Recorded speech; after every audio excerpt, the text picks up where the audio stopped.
Okay, let's go ahead and get started. I think people are just slowly going to join when they can. We'll start out with an intimate group, which is just fine. So if you're here for the community conversation, you are absolutely in the right place, so welcome. My name is Seema Patel. I'm a senior advisor at Collective Mind. We hold these pretty much every month, so always check back if there are other topics that you might be interested in. Just to give, I actually see a few new names here, so I'm going to just go through a little bit about Collective Mind since there are a few new folks here. So basically what we do is we focus on networks. Everything that we do is about networks, and it's essentially what we're all about. We're here to help networks be more effective and impactful. And what that means is that we support networks through consulting, advisory support, capacity building, things like that. We also provide learning and professional development opportunities for network practitioners, and it's all about improving the skills, the knowledge and approaches of network practitioners to be better network managers and to be better practitioners within their networks. That's essentially what we do, and it's to help you do what you do better. And these community conversations are just one example of many of the things that we do in that light. I'm going to jump right in to the format for today, because we do want to have as much time as possible for conversation, and we do have 3 panelists joining us today. So to get started, it would be great if everybody who is in the room can just chat your name, your network, and your location. It would be great to just get to know who we have with us today. And if there's anything else you want to add, feel free.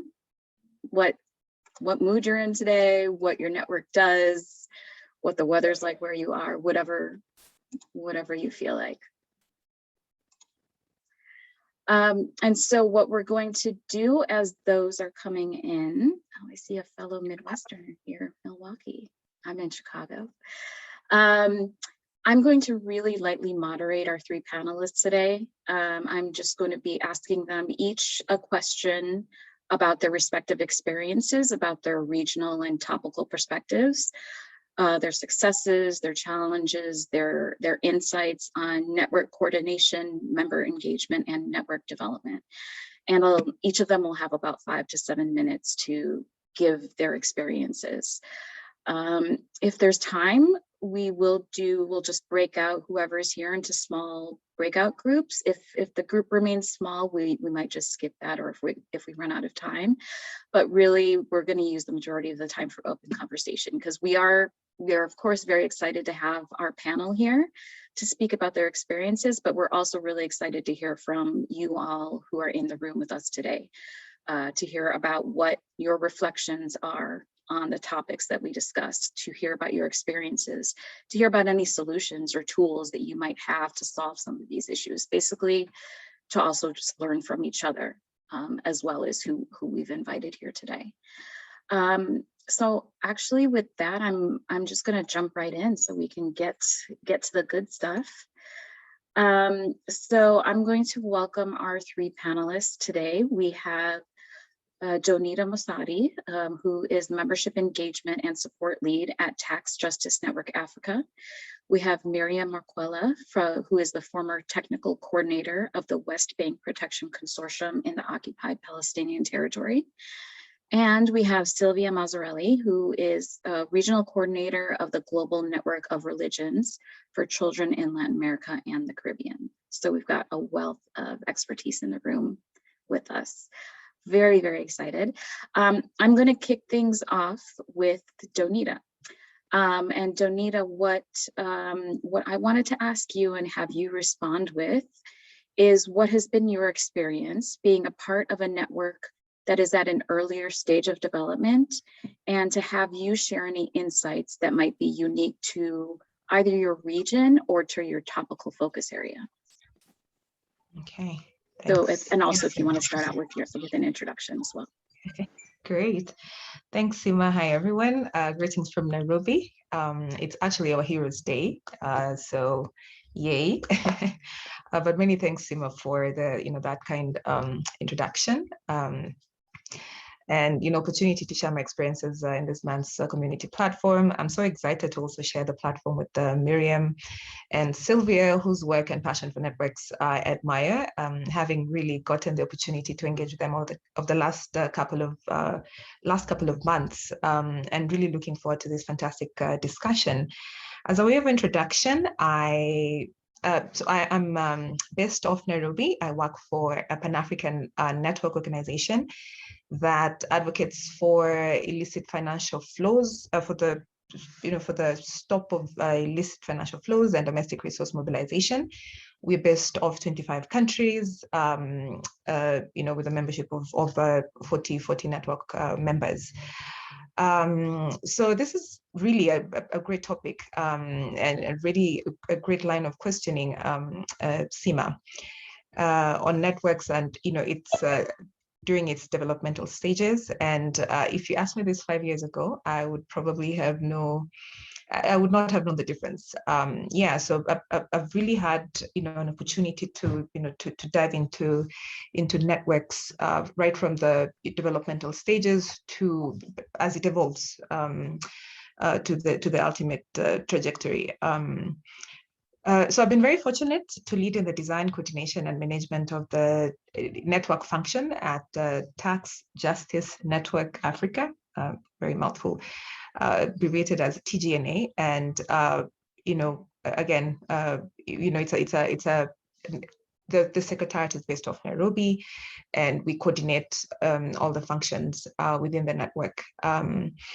So I joined the network when they had just turned 10 years, and at the onset of a new strategic phase that really wanted to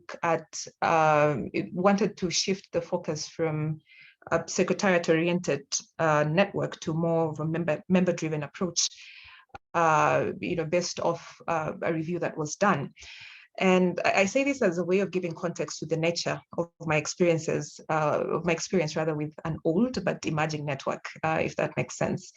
One of the interesting things that I've noted over the years is that, a good deal of networks, specifically looking at, production networks, and think of this as, the type of networks that sort of bring people, organizations together in a more action-oriented fashion, that involve a lot of planning for collective action, and think about advocacy networks as a classic example. One of the discoveries that I made is that they are not necessarily intentional about the developmental tasks of creating, sustainable and, impact networks right from the onset. So it's usually group of people, organizations that come together. In the case of organizations, in the case of our network, 7 organizations came together. They discovered there was a problem. They came together, wanted to establish a network, and that was in 2007. But it was so interesting at the point of at the 10th year that they had very little structures to support the dreams, the very, very ambitious dreams they had of changing the economic justice narratives in Africa. And the reason I say this is that networks have they have a growth trajectory that often involves the iteration of several processes, including purpose, you have coalescing, you have the maturity stage, you have sustenance and transformation. And you'll find that in most cases that these processes between the first stage of purpose and transformation, the evolution is often, of course, obscured by many setbacks. I know each of us has tales of the different challenges that happen between in between the development of any network, really. You have internal struggles, you have external factors, you have disruptions, you have transitions, and many other, factors that affect the longevity of any network. So in my experiences, I found that I found it critical to think about the design and adoption of a network in its excuse me, in its formative stages, but consider it as a work in progress throughout the lifespan. Lifespan of the network and what that means, in the critical, what that means or what that is as a critical process is asking, difficult questions that would support or that would prompt dialogue within the network. We 15 years later, we are now in the process of developing a network strategy. You can imagine that. And one of the processes that sort of led us here is asking the difficult questions. Is our network, our network's purpose sufficient to maintain commitment of all members, for example? Questions around structure and function of the network, the alignment of structure and function of the network, fit for purpose. Questions around membership, should we open it, should we close it? Questions on network performance and how to measure that. Is the network, for example, intended to create tangible outcomes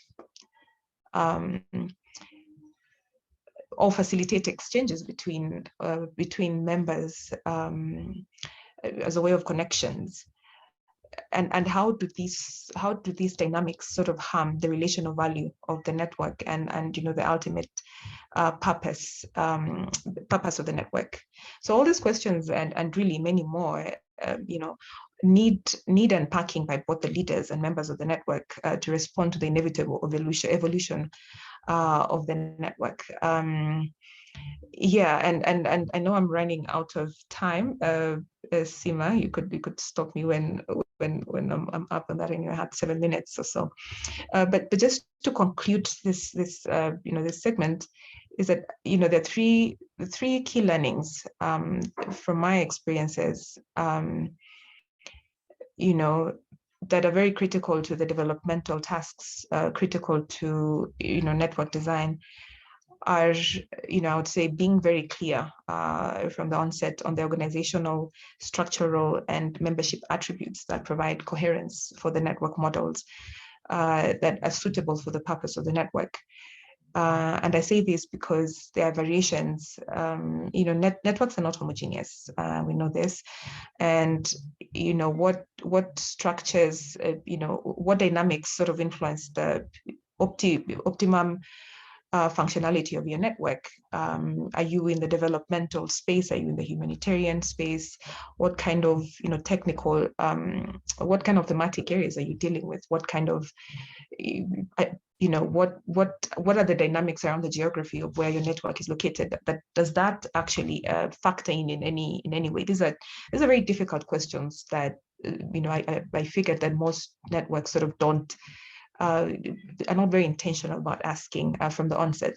And the second is about defining the operational style and collective value creation of activities, which are very, very important in sort of trying to establish the management of a successful network. And finally, the expression of purpose for the network. To think about whether this is in formal or informal formats, very crucial to defining the basis of connectivity within the network. And this could be in the mission, could be in the vision, or the objectives of the network. I would wish to stop there, but happy to answer any questions or get to hear your comments. Back to you, Sima. That was great. Thank you so much, Jonita. I'm going to change up the format a little bit. And if anybody does have a question right now, and that could be from the other panelists as well, whoever is in the room, let's just take one question if there is anything.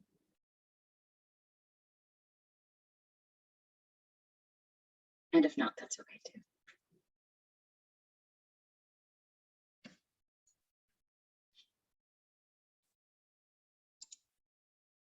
Okay, well, let's keep going. I'm going to introduce Miriam next. Miriam, what we wanted to hear from you is what does it mean to be a network coordinator in the context of humanitarian settings, and how have such coordination systems evolved with the, the professionalization, so to speak, of the humanitarian sector? Can you hear me? Mm-hmm. Perfect. So good morning, good afternoon, everyone. It's a pleasure to be part of this conversation together with Donita and Sylvia, and I look forward to also hearing experiences from the other participants of this conversation. When Collective Mind asked me to share my experience working in the humanitarian coordination in the occupied Palestinian territory, I felt that, to be fair with the coordination system in the aid sector, it's important for you to get a sense somehow of the bigger picture, which is the humanitarian coordination network in the UN system that frames somehow all these different type of networks. And then in the second time, I will focus and dive into the consortium system that I worked with in the occupied Palestinian territory. And please, Sima, let me know how I'm going with time. Just brief history rapidly. Let's be informed that this humanitarian coordination system was established in 1991 by a UN General Assembly resolution. And in fact, this whole system is led by what is called OCHA, which is the UN Office for the Coordination of Humanitarian Affairs.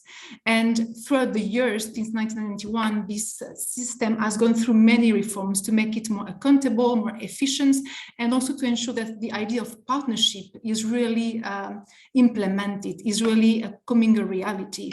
I would like to emphasize a specific reform that is definitely a groundbreaking one that took place in 2005. That is quite recent in a way, and that was the establishment of what they call a cluster approach. So what are clusters? Clusters are groups of humanitarian organizations. They could be from the UN, United Nations, or they could not be from the United Nations, but that operate in emergency settings and that coordinate interventions in the main sectors of humanitarian sectors. So these clusters are focusing on key areas of intervention. It could be water and sanitation, it could be health, it could be food security, it could be shelter. And all this is facilitated and coordinated by the UN system. I wanted to emphasize a few features of this system. As I mentioned, it operates in emergency settings. It's supposedly co-facilitated, and that's important, by local authorities. There has to be some kind of level of ownership of local authorities into this coordination system of humanitarian actors. What was the purpose? The purpose is, as you can imagine, to avoid duplication and to ensure that we target the most vulnerable groups that are affected by natural disasters or wars or such type of events.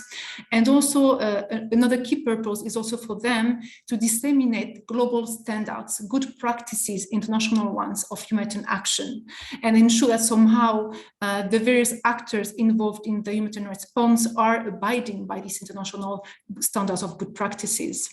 It's also often used to promote joint advocacy because, of course, when you work with 90 organizations trying to coordinate action, you have a greater voice than just doing advocacy by your own as one organization. And of course, as well, it's a place where you can tap into financial resources, and that's also why the system was established to, in a way, allow allocation of resources to the various humanitarian actors. What was the limitation of this approach? As you can see, it's a very much top-down approach coming from New York and going down to the field. And that over the years, despite all the reforms and attempt to make it more efficient, then we realize that there's also a lot of bureaucracy and not much flexibility, and especially when we have to deal with emergency situations. We also noticed quite limited participation of local actors and the limited ownership of this coordination mechanism by local authorities.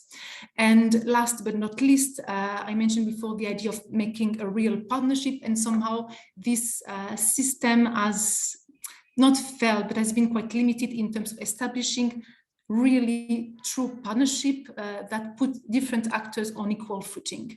And that's why now I want to dive into the consortium. Why?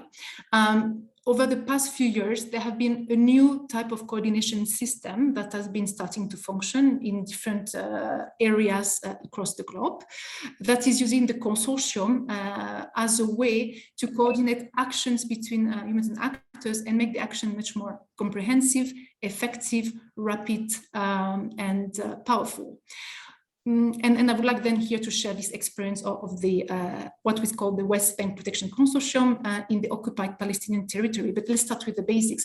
What is a consortium? There are quite a few definitions, not so many, but I would like to give this one. It can be defined as a grouping of organizations that jointly participate in the design and delivery of a particular objective.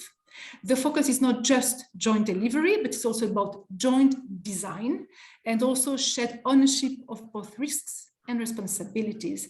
In the case of this West Bank Protection Consortium, it was in fact established in 2015, and somehow it was impulsed, launched by a donor, and as a way to have 5 actors, 5 big INGOs, international organizations, working together in a complementary way in the West Bank and East Jerusalem to prevent what we call the forcible displacement of Palestinians in those areas, using an integrated and multi-sector protection approach. The purpose is not so important in our conversation. I want to dig more into the structures and the benefits of this approach.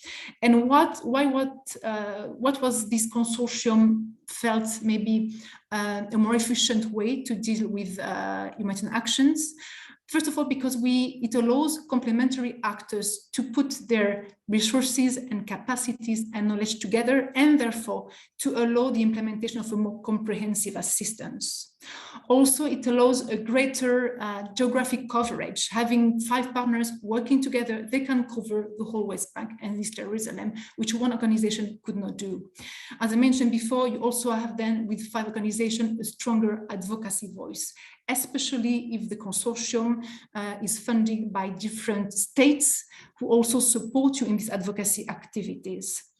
Also, being part of a consortium allows you to have greater leverage to financial resources and to also have access to multi-year funding, while with the UN system, you only have access to yearly funding.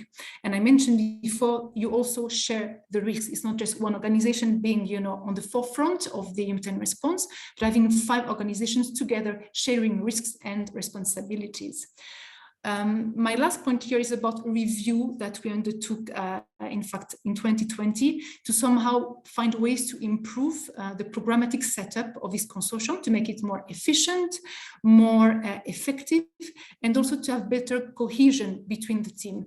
And that's something that was somehow mentioned by Donita before. It's not just about the programs and the content that's important. It's also about what I would call the consortium spirit and the consortium culture and the feeling of being part of one team and one true partnerships. So some of the key lessons learned that from this experience and from this review of the consortium programmatic setup, well, that first of all, and that's also something that's mentioned by Donita, is that a consortium structure and any network is not a fixed setup. It has to evolve according to the situation, the changing context, and also according to the changing needs of the population. And that's quite different from an organization. Also, we have to respect when you have different actors involved, you have to respect their technical leadership. I mean, we put people together because they have complementary expertise, and we have to trust that they have this expertise and they can support us in achieving our vision. We also realize that whenever you undertake review processes, or whenever you take any decision that is going to impact or to change the structure of the network, it's really important that this decision is taken based not on power struggle that you find a lot, but more on sound analysis and evidence. If you want this network to be credible, legitimate, and sustainable, whatever decision you take that is going to have an impact on the functioning of the network, it has to be based, again, not on power struggle, but on analysis and evidence. And what I also found interesting is if you want to minimize and mitigate tensions between the different members of this network, it can be helpful to ensure that there is a clear share of roles and responsibilities, and somehow to ensure that there is no duplication and no overlap between the roles. That's a great way to minimize potential tension and feeling of competition between the different members. And and a last point that is quite important that I already mentioned is we always start a lot logically. I mean, we feel that we have to focus on the vision, the mission, the structure, and what we want to do, the activities and what we want to achieve. We tend to neglect working on the culture, on the spirit of the consortium, which is about nurturing what it means to be partners, what it means to work together. How do we communicate? What is not acceptable in this consortium in terms of attitude, in terms of behavior, in terms of values that we want to promote and values that we cannot accept. And somehow, because this is less tangible, this is a bit overlooked, while the consequences in terms of team cohesion can be really important. And I just want to mention two quotes that came out of this review. The first one being this following: agencies need to be in the spirit of consortium to get the best out of this mechanism. It's not just about the size of the funding, it's about what we can achieve together. And last point here, it's also important to ensure that we have more horizontal, participatory and shared leadership, because somehow the leaders of INGOs, the national organization, they don't really get the sense of what it's being part of a consortium, of a network. And as you know, in a network, the leadership is quite different. It has to be much more participatory, more inclusive, more horizontal, and this is not always understood and applied by the current leadership.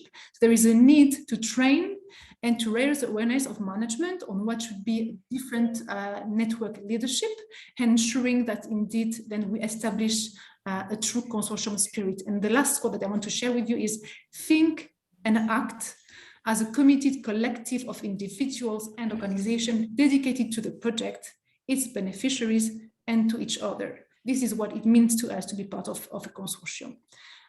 Thanks for listening. I'm happy then to answer any question. That was great, Miriam. I love seeing the threads of commonality between what you and Donita said, and I'm sure that's going to emerge in what comes next from Sylvia. So Sylvia, what has been your experience of engaging members in your network, particularly in interfaith contexts and Latin America and the Caribbean? Thank you, Seema, and good morning from Panama City, Panama, where I'm based. I'm very grateful for this invitation and for the opportunity to share my experience working in the Latin American and Caribbean region, and particularly in interfaith networks. But I'm very, very happy that I was actually the last in the panel, because what I'm going to say is really fits really well and with what Miriam was just mentioning as one of her last points, because I will really focus more on this, on the more cultural aspect and the spirit that she was mentioning. Maybe just a few words before I start about the network I have the pleasure and honor to coordinate in this part of the world, which is the Global Network of Religions for Children. It's a unique platform for interfaith cooperation for the rights and well-being of children. I have collaborating with the network for many, many years now, since 2006 in different roles, different countries. And since 2018, I am serving as now the regional coordinator. It's a global network, but it's really rooted at the national and local level. And this is very important for what I will say. It's made up of individuals and institutions from all major religious and spiritual traditions across all regions. We currently have members in 61 countries, and 14 of these are in the Latin American and Caribbean region, which is the region I am honored to support. The members and membership varies significantly across the regions, both in terms of numbers, their sizes, the nature of the members. Some are volunteers, some are non-volunteers, and also the characteristics such as, for example, the religious affiliation, right? We have all the major traditions represented. We also have spiritual communities presented, the indigenous, the African derived, etc. So it's really, there's a lot of variety. But what I want to do today is really, I would like to put forward the idea that, based on my experience of exploring spirituality. There's a Zoom link. There's today I would like to put forward the idea of exploring spirituality as a catalyst for member engagement. And so how by nurturing spirituality in an intentional and also non-intentional way in networks, we can develop more meaningful relationship, we can deepen the ties in the network and build this unique sense of interconnectedness, which is of critical importance in every network, and not just in interfaith settings as the one in which I happen to work, but in all networks. And what I'm going to share today is how in particular intercultural and interreligion spaces and platforms really help and facilitate the spiritual nurturing and development in the network. But before I get into this, I want just to clarify what is meant for spirituality, which is really how and the way people express their purpose and meaning of life, and how they develop the connections with themselves, with one another, with the world, the creation, and the transcendent, right? So it is innate in every human being, but it can be developed and should be developed and nurtured.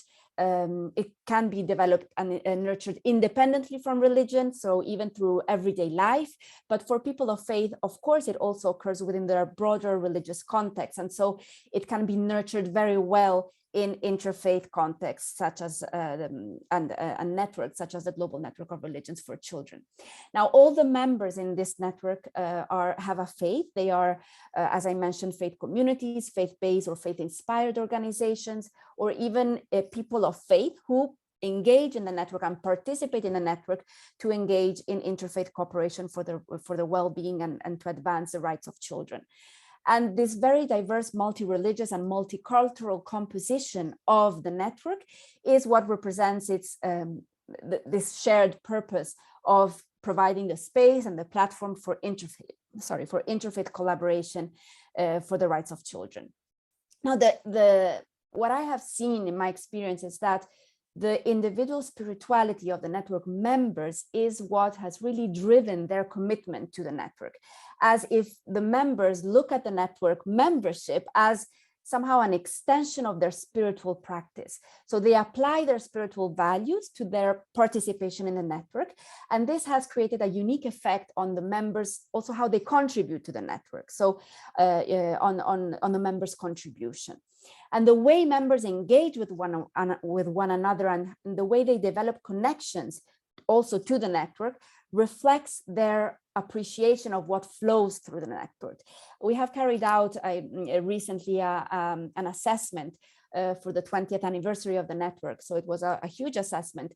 And one thing we asked is to the members is, what do you think flows through the network?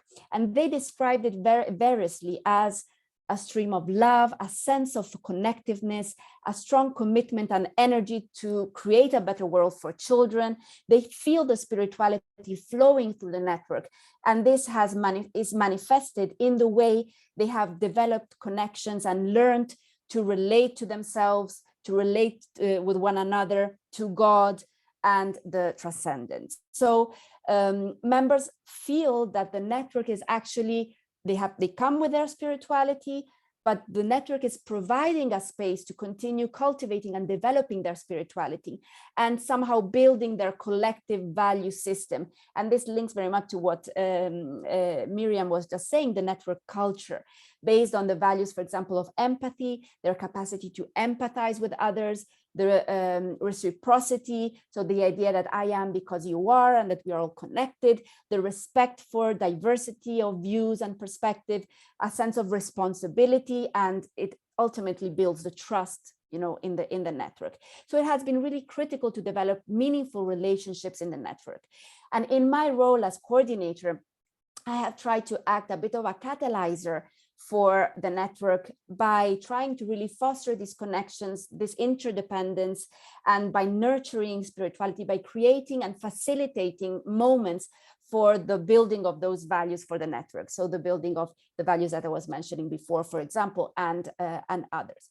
There are several challenges, of course, I have encountered in my work in terms of member engagement. The first one that I want to mention is it has to do with inclusion And because, as I said, the very diverse and multi-religious and multicultural composition of the network is what is actually helping strengthening the member engagement, we are always struggling, and we are always trying to ensure the network is as inclusive as possible, and as many religious and spiritual communities are represented in the network. And this is, of course, difficult in a region, the Latin American Caribbean region, where 68% of the population considers itself Christian, right?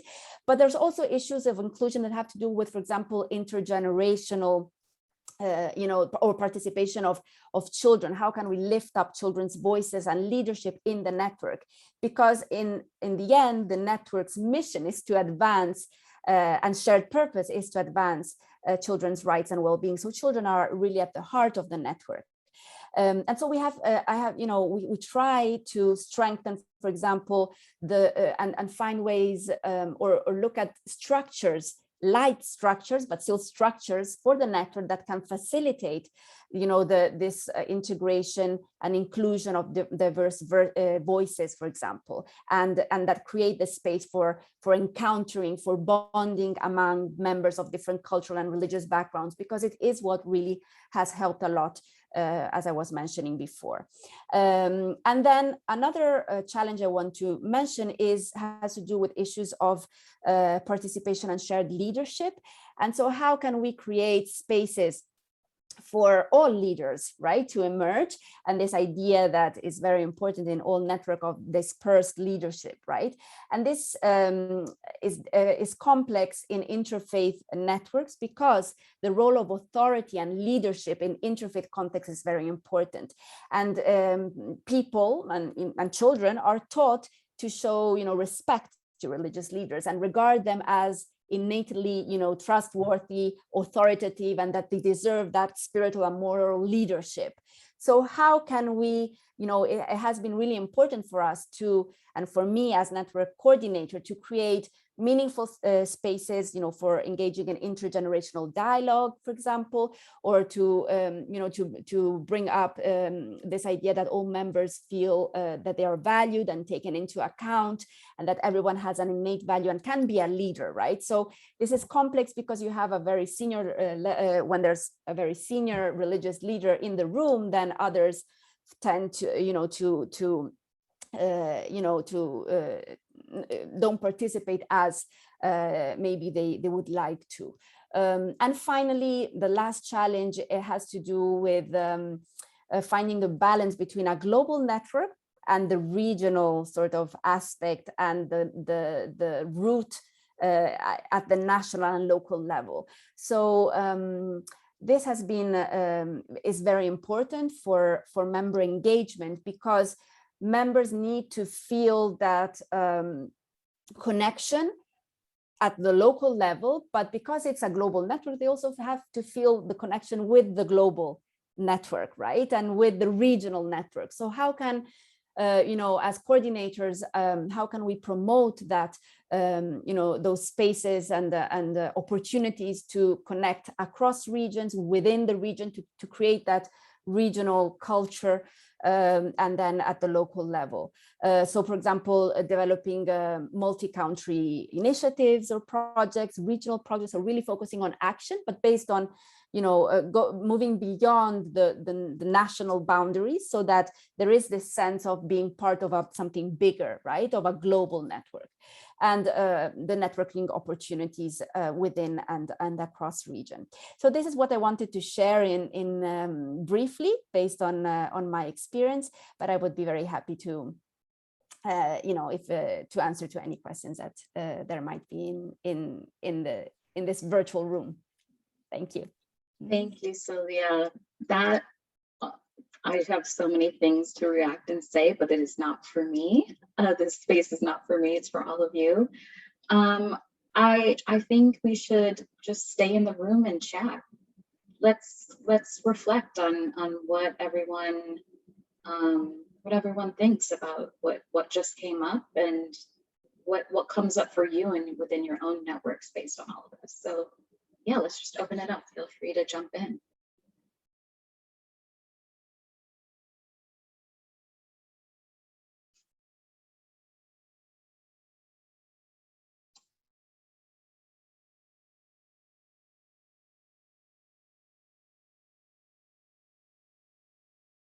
Maybe, Sima, to break the ice, I have a question for Miriam, if that's okay. I really enjoyed listening to her experience and focus on humanitarian context, but I wanted to ask her if she thinks that in humanitarian settings there are some unique elements, that are important to take into consideration for networks in humanitarian settings in comparison to development contexts. From her experience and based on what she said. Thank you, Sylvia. I think this type of, I would say, not institutionalized network like the consortium, it's something that is quite new, that is emerging for the past couple of years. And in fact, when we did this review to improve our network, we felt that there was very scarce information, scarce standards, and there is not even global standards about how to implement it, put in place a human network. So I think, I guess that's very different in the sense that it's emergency settings usually, it's not supposed to last, it's not supposed to be sustainable. However, we had a lot of conversation about what we call the nexus, which is how we can link humanitarian networks together with development action, but also peace building action. And in fact, so far, from my experience, it seems that in the development sector, they work in very much, I'm speaking now of Palestine and Israel, they work in a very much siloed manner, still as organization, individual organization, not so much doing coordination, not so much by establishing networks. And as far as the peace building actors are concerned, it's also another type of actor that we're not so much linked with. So I think maybe the humanitarian actors are the ones who are more advanced in terms of trying to implement this type of networks. And what I can say, which as I said before, is still very much we are functioning as organization in the way we implement them. And I think we are still, we need to do a lot of work in terms of seeing what it means to work as a network. And as I mentioned before, it has a lot to see also with the idea of leadership. How do we lead a network and not just an organization, and how we put at the forefront the interest of the consortium or the interest of the network as compared with the interest of the organization. But I believe because we work as aid actors in difficult settings and we have to provide survival and emergency assistance, we are less risk adverse than development actors. And we are more willing to intervene, we're more willing to put forces together to provide adequate assistance. And hopefully the development actors will also join this movement of working more, in a network basis and trying to have this more comprehensive, integrated approach that makes the work much more efficient and much more sustainable. So I'm not sure I fully answering the question because it's something quite new, but hopefully we'll be learning more from this practice. Thanks.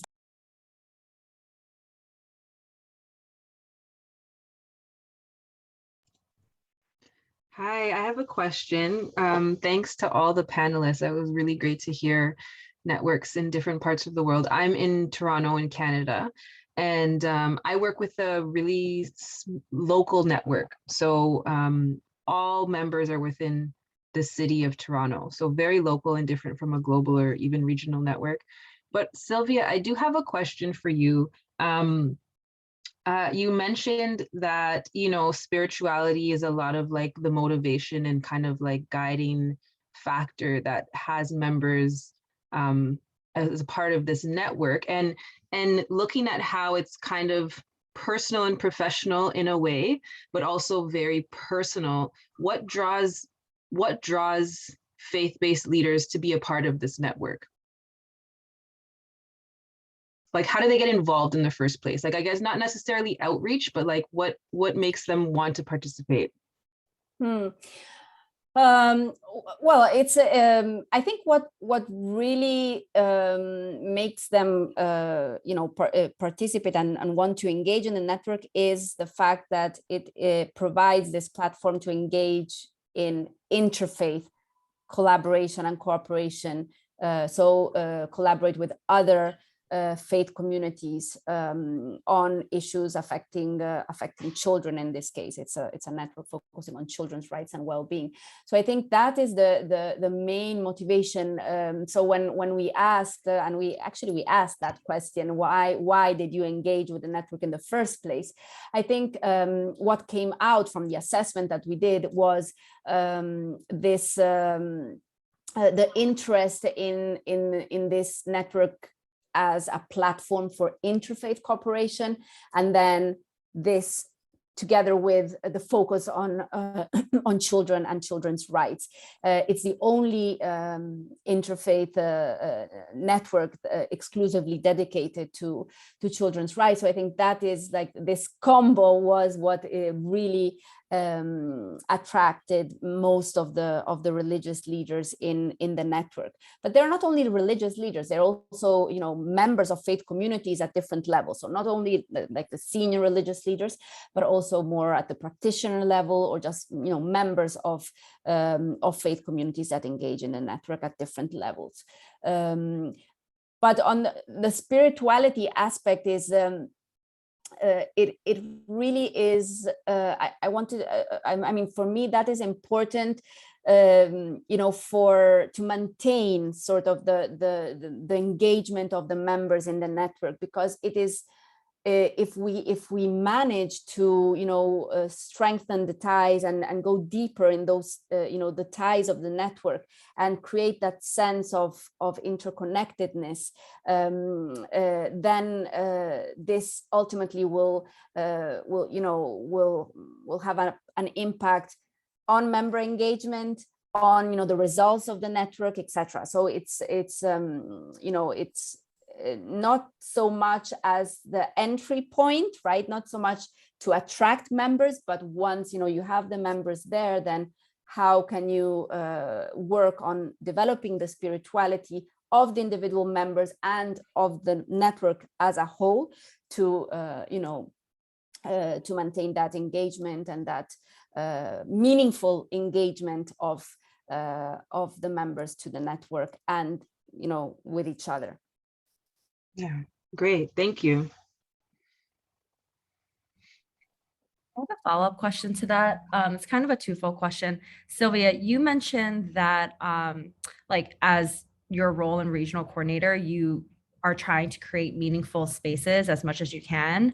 So could you share like a little bit of like, what are those spaces, especially in the COVID world right now? Like, are they on Zoom? Did you used to do them in person? Like, what were those spaces look like? And then also, when we talk about platform, are you also talking about like, what's your communications platform too? Because I can imagine with, and this goes for all the panelists, like, especially if you're either with a global network, like how are you connecting with all of these different regions or different kinds of groups in a consistent way? Like, are you using a technology platform as a hub space for people to come together?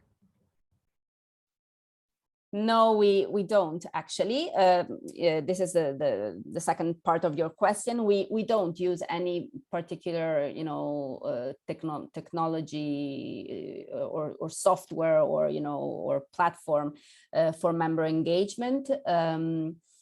But we, before COVID, you know, it's a global network, it's a regional network, and then you have national committees. So it's at really a different level. And I think this is important to create and facilitate these meaningful spaces. It's important at all levels, right?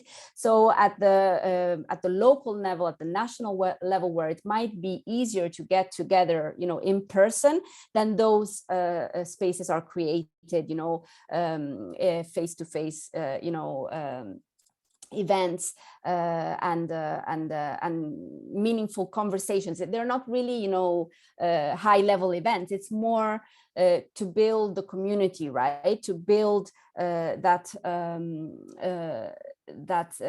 you know, sense of connectiveness at the local level. So it can be really anything. It can be sharing a meal, right, all together. It can be engaging in you know,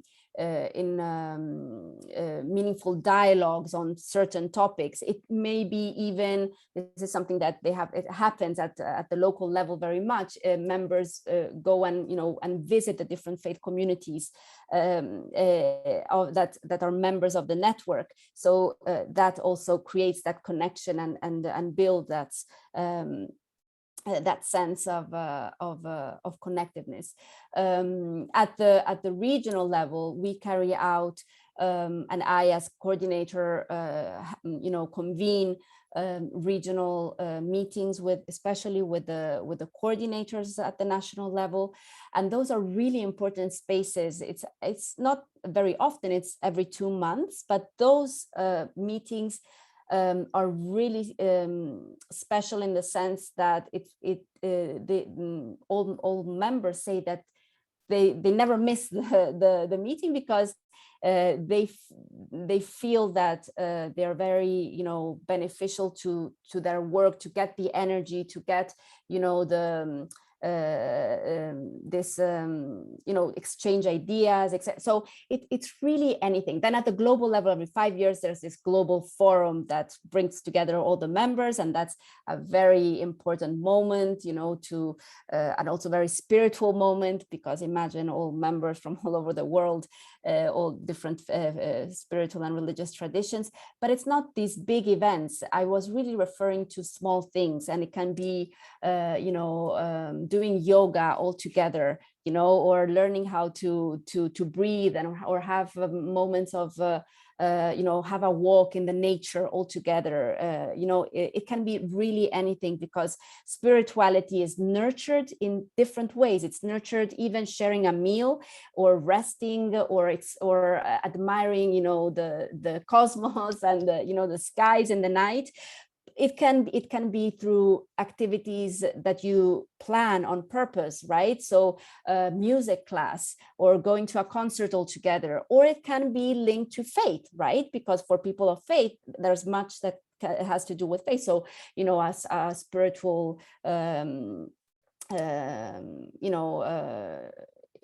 camp, or or that has to do with your faith community, or even praying together, can be a moment for nurturing that spirituality.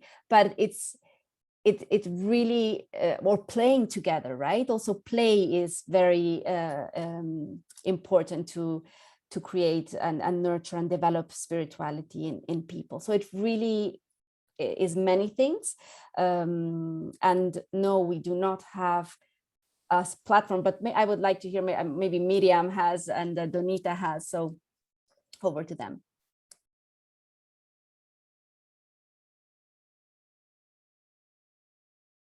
Or maybe just if there is any other question or comment, otherwise we can build on that question, then I guess. Yeah, I have a question. Yeah, my question is around really evaluating for impact in terms of your network purposes.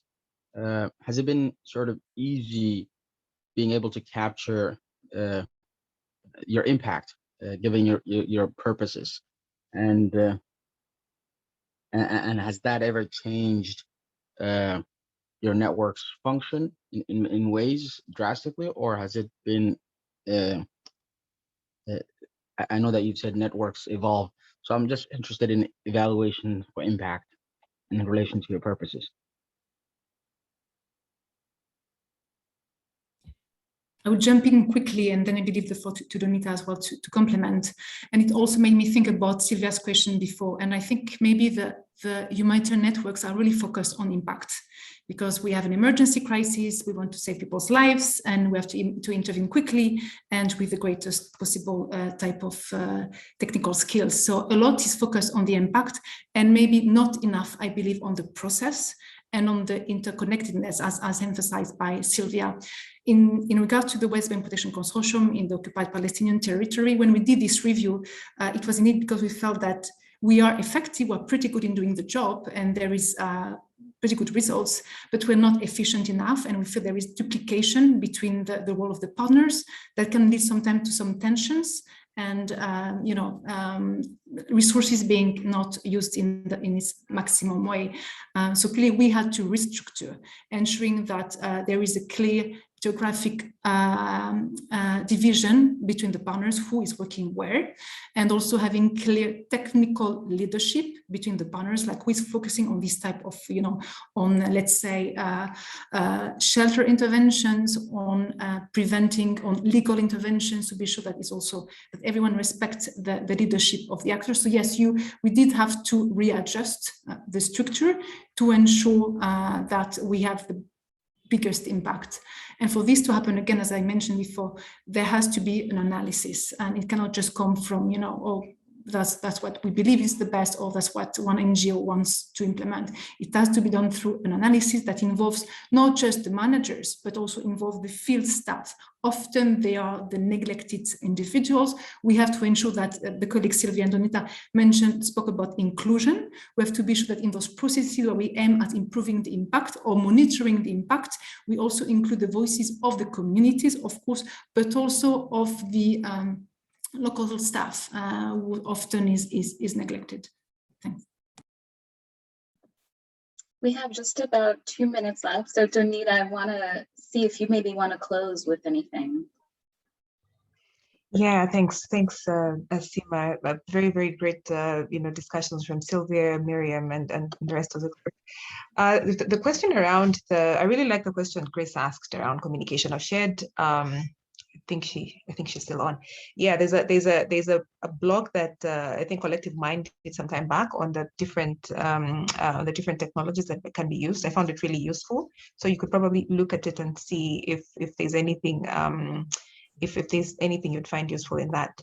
But also great question from Ishmael on is it Ishmael? Sorry, did I say that wrong?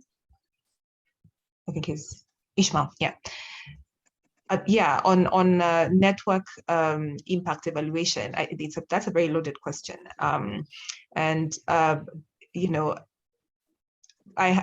there's a conversation I had with a colleague of mine on how do you know that a network has been successful? How do we know? If we are achieving the purpose that we set out to do, for at the formative stages, right?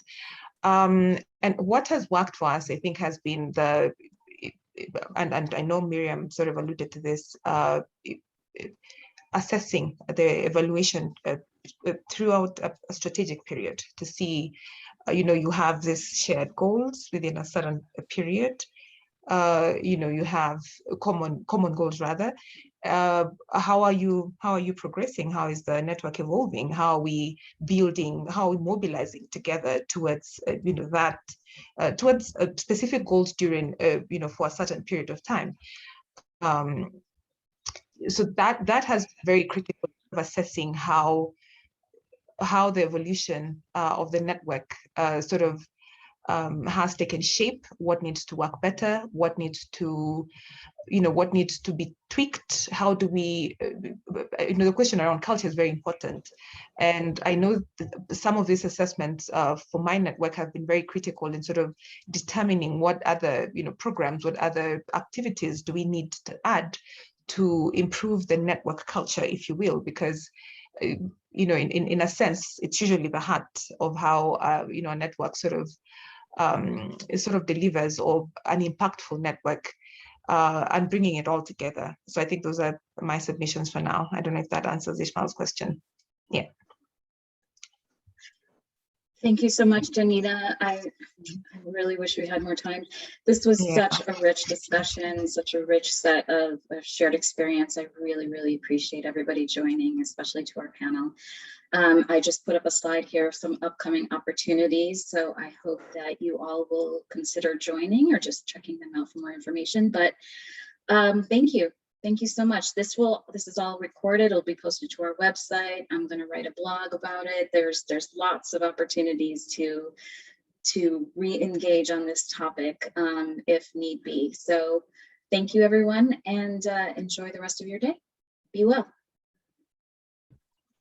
Thank you. Thank you so much. Thank you, panelists. Thanks. Bye, everyone. Bye-bye.